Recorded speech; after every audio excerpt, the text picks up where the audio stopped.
Selamat pagi, anak-anak yang kami kasihi dimanapun kalian berada. Saya harap kalian tetap dalam keadaan sehat. Hari ini, 17 Agustus 2020, seperti biasanya, tahun-tahun sebelumnya kita merayakan Hari Ulang Tahun Kemerdekaan Republik Indonesia dalam hiruk-pikuk kemeriahan. Namun kali ini, kalian pasti merasa jauh berbeda. Kita tidak dapat merayakan hari ulang tahun kemerdekaan kita seperti biasanya. Kita hanya tinggal di rumah. Kalau dulu kita terbelenggu oleh penjajah, kali ini kita terbelenggu oleh rasa takut karena pandemi COVID-19. Kita terbelenggu karena kita tidak dapat bertemu, kita tidak dapat belajar. Hari ini saya mau mengajak kalian semua, anak-anakku, mari kita belajar melepaskan diri dari belenggu itu dengan pola hidup sehat. Itulah harapan saya, dan mari kita sama-sama berdoa agar kita lepas dan merdeka dari belenggu pandemi COVID-19 ini. Nah, pagi hari ini kita masuk ke bab berikutnya, yaitu menjadi orator ulung melalui teks pidato persuasif. Sebelum saya masuk ke topik kita, saya mau bertanya dulu kepada kalian semua. Pernahkah kalian dalam posisi seperti ini? Kira-kira apa yang dia lakukan? Ya, beliau berbicara di depan banyak orang. Dia berpidato di depan orang banyak. Nah, banyak di antara kita, ketika kita diminta untuk berpidato, kita menolak. Atau kita merasa keringat dingin. Kenapa? Karena kita tidak tahu apa yang mau kita sampaikan. Terkadang kita takut kalau kita ditertawakan oleh orang lain. Kita takut kita melakukan kesalahan ketika kita berpidato di depan orang lain.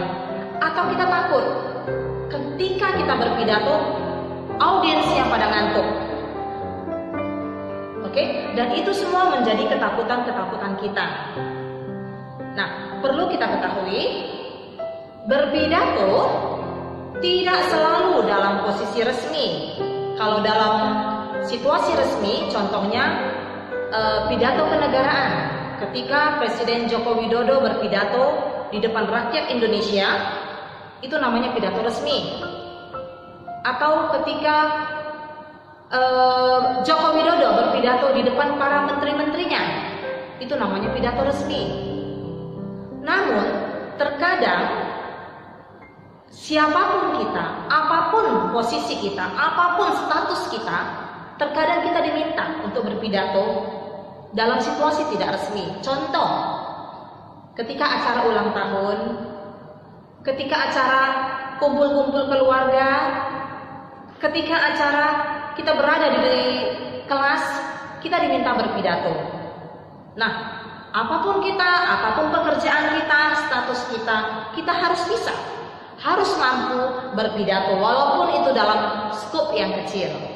Nah, hari ini kita akan belajar untuk menjadi orator.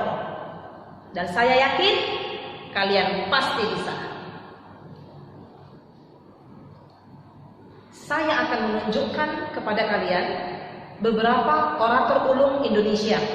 Salah satunya adalah Presiden Republik Indonesia yang pertama, yaitu Insinyur Soekarno. Insinyur Soekarno dikenal sebagai orator ulung. Beliau bukan hanya mampu berpidato di dalam Indonesia, tetapi juga di mancanegara. Dan pidato-pidato beliau itu sangat menginspirasi para pejuang dulu.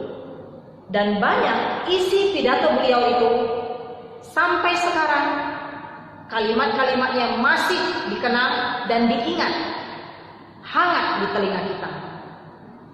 Ini cuplikan dari pidato Insinyur Soekarno. Jauh hidup harus makan, yang dimakan hasil kerja. Jika tidak bekerja, tidak makan. Jika tidak makan, pasti mati. Inilah undang-undangnya dunia. Inilah undang-undangnya hidup. Mau tidak mau, semua makhluk harus menerima undang-undang ini. Terimalah undang-undang itu dengan jiwa yang besar dan merdeka.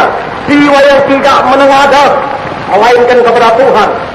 Sebab kita tidak bertujuan bernegara hanya satu windu saja. Kita bertujuan bernegara 1000 windu lamanya. Bernegara buat selama-lamanya. Jerbasuki mobil. Sekali merdeka, tetap merdeka. Merdeka, merdeka buat selama-lamanya. Nah, kalau di mancanegara ada satu orator ulung, yaitu Martin Luther King. Isi pidato beliau sampai saat ini masih diingat oleh warga Amerika, khususnya masyarakat di belahan Afrika. Kenapa? Karena pada saat itu beliau memperjuangkan hak-hak kulit hitam. Beliau memperjuangkan agar kulit hitam dan kulit putih itu sama haknya di belahan dunia manapun. I have the pleasure. But 100 years later, the Negro still is not free. 100 years later, the life of the Negro is still sadly crippled by the manacles of segregation and the chains of discrimination. 100 years later, the Negro lives on a lonely island of poverty. I have a dream that one day this nation will rise up and live out the true meaning of its creed. We hold these truths to be self-evident, that all men are created equal. Pidato atau sering disebut orasi adalah kegiatan berbicara di depan umum untuk menyampaikan hal-hal tertentu. Dan biasanya hal-hal yang disampaikan orator itu dapat berupa gagasan, ide, pendapat, atau pesan-pesan tertentu. Dan orang yang menyampaikan orasi tersebut dinamakan orator. Atau orang yang berpidato itu disebut orator, bukan provokator ya. Semua yang kita lakukan pasti memiliki tujuan. Sama halnya dengan berpidato. Pidato juga memiliki beberapa tujuan. Yang pertama adalah informatif. Artinya, seseorang berpidato atau orator berpidato di depan halayak umum yang tujuannya adalah memberi informasi baru kepada audiens. Contoh hari ini, tadi di televisi saya mendengar bahwa Joko Widodo membacakan bagaimana kondisi perekonomian Indonesia saat ini yang melemah. Oke, yang kedua adalah inspiratif. Isi pidato kita itu menginspirasi, memotivasi banyak orang. Contohnya mungkin pidato guru-gurumu ketika upacara. Kemudian contoh pidato Insinyur Soekarno tadi yang pernah kalian saksikan, yaitu memotivasi semangat audiens. Yang ketiga adalah persuasif. Persuasif di sini orator berusaha membujuk atau merayu audiens. Contohnya mungkin di sini adalah pidato supaya generasi muda menjauhi narkoba. Atau contoh yang lain adalah pidato untuk tetap menjaga kesehatan, menjaga hidup bersih, menjaga jarak agar terhindar dari COVID-19. Oke, yang keempat adalah instruktif. Instruktif ini adalah perintah. Jadi biasanya isi pidato instruktif ini adalah isi pidato dari atasan ke bawahan. Contoh, pidato instruksi presiden kepada para menteri-menterinya. Yang kelima adalah rekreatif, yaitu menghibur para audiens. Nah, saya akan menunjukkan kepada kalian semua bagaimana berpidato dengan cara atau metode impromptu, yaitu metode tanpa adanya persiapan atau berpidato secara dadakan. Yang pertama adalah ucapkan salam. Ucapkan salam. Nah, salam di sini dapat berupa Assalamualaikum, Namo Buddhaya, salam sejahtera, atau kalau yang tidak formal, hai, apa kabar? Nah, kamu bisa menggunakan salam-salam tersebut, namun kita harus melihat siapa audiens kita. Kalau audiens kita adalah teman sebaya, kita boleh menggunakan atau menyapa mereka dengan hai, apa kabar?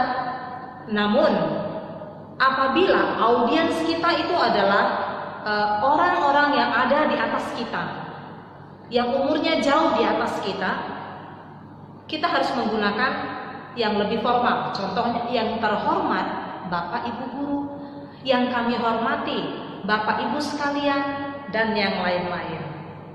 Oke? Yang kedua, cara yang kedua adalah puji syukur. Ucapkan puji syukur kepada Sang Pencipta kita. Contohnya, puji syukur kita ucapkan kepada Tuhan Yang Maha Kuasa karena kita dalam keadaan sehat.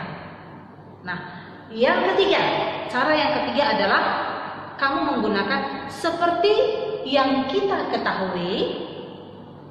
Saya ambil contoh ya, seperti yang kita ketahui, pasien COVID-19 terus bertambah. Bla bla bla bla bla bla. Kamu bisa panjangkan sendiri, kembangkan sendiri. Oke? Yang keempat adalah harapan. Apa yang ingin kamu harapkan dalam isi pidato kamu? Mungkin contohnya, saya berharap kita sama-sama dapat menjaga kesehatan, menjaga jarak, dapat bekerja dari rumah, supaya kita dapat memutuskan rantai COVID-19. Nah, itu contohnya ya nak. Dan yang terakhir, ucapkan terima kasih. Terima kasih kepada audiens karena telah mendengar isi pidato kita. Mudah bukan? Kamu pasti bisa. Ketika kita menjadi orator, otomatis kita menginginkan agar audiens itu mendengarkan kita, mendengarkan apa yang ingin kita sampaikan. Nah, bagaimana membuat pidato kita supaya menarik? Yang pertama, vokal suara kita harus jelas dan lantang. Artinya di sini adalah vokal suara kita harus jelas sehingga audiens benar-benar dapat mendengar dengan baik apa yang kita sampaikan. Yang kedua, intonasi suara harus tepat. Kapan kita jeda, kapan kita tempo suara kita itu harus jelas sehingga pidato kita itu benar-benar tersampaikan dengan baik kepada audiens.